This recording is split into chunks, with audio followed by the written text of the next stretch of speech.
रामकृष्ण हरी. बघा आमचा गहू ओंबी पहा किती टणक आहे याची. 2 पाण्यामध्ये गहू आपला आहे ना आता फायनल होतोय. पाहू शकता ह्या रानाला आपण पहिल्यांदा ह्या रानामध्ये फ्लावर होती आणि फ्लावर काढल्यानंतर आपण याच्यात गहू केला आहे. पाहू शकता गव्हाचा जुंबडा अशा पद्धतीने. आणि आता हे पहा गव्हाला एवढी ओंबी आहे अशी फुल साईज ओंबी झालेली आहे. फुल हाईट वाढलेली आहे गव्हाची. आम्ही त्याचं अतिशय छान पद्धतीने नियोजन केलं आहे. ज्या वेळेला ह्या रानामध्ये फ्लावर होती, फ्लावर काढल्यानंतर ती ट्रॅक्टरच्या साहाय्याने आपण आडवं रानाची दसणी फनपाणी करून गहू आपण याच्यात पेरला होता. आणि गहू पेरल्यानंतर पाहू शकता आपण गहू पेरल्यानंतर आपण प्रथम त्याला एक पान दिलं आणि त्यानंतर गहू चांगल्या पद्धतीने उतरून निघाला. आणि त्यानंतर गव्हाला आपण महाधन मारला आहे. पाहू शकता महाधनचा रिझल्ट पहा. महाधनचा रिझल्ट 1 नंबर ओंबी आहे पहा. अशा पद्धतीने गव्हाचं नियोजन आपण केलं आहे.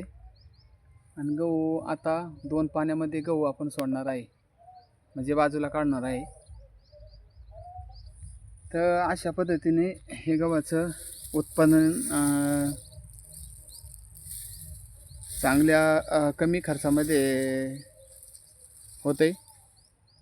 गव्हाला काय खर्च लागत नाही जास्त. आणि वातावरण पोषक असल्यामुळे गहू पाहू शकता माव्याचं प्रमाण नाही, काय नाही.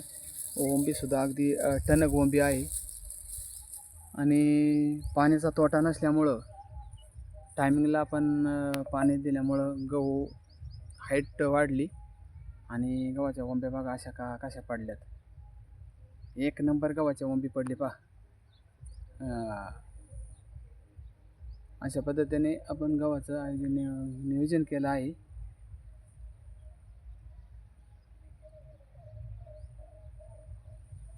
तर गव्हाला कमी खर्चामध्ये आहे. फक्त ज्यावेळेला गहू आपण करतो त्या टायमाला गहू पेरताना आपण व्यवस्थित म्हणजे बियाणं चांगल्या पद्धतीची निवड करायची आहे,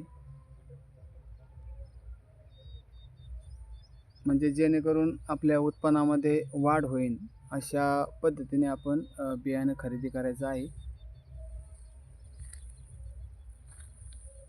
पाहू शकता प्लॉटिंग. आणि हे वाऱ्याच्या याच्यामध्ये एवढी नुकसान झाली आहे, मध्ये मध्ये एवढा पडला आहे पहा. कसा वाटला व्हिडिओ कमेंट करून सांगा.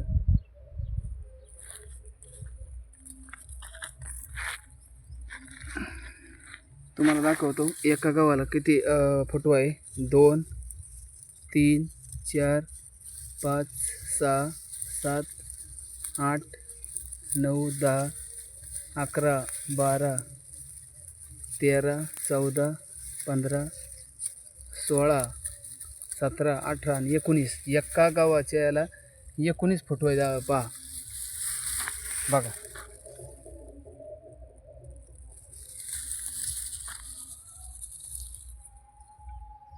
कसा वाटला व्हिडिओ कमेंट करून सांगा.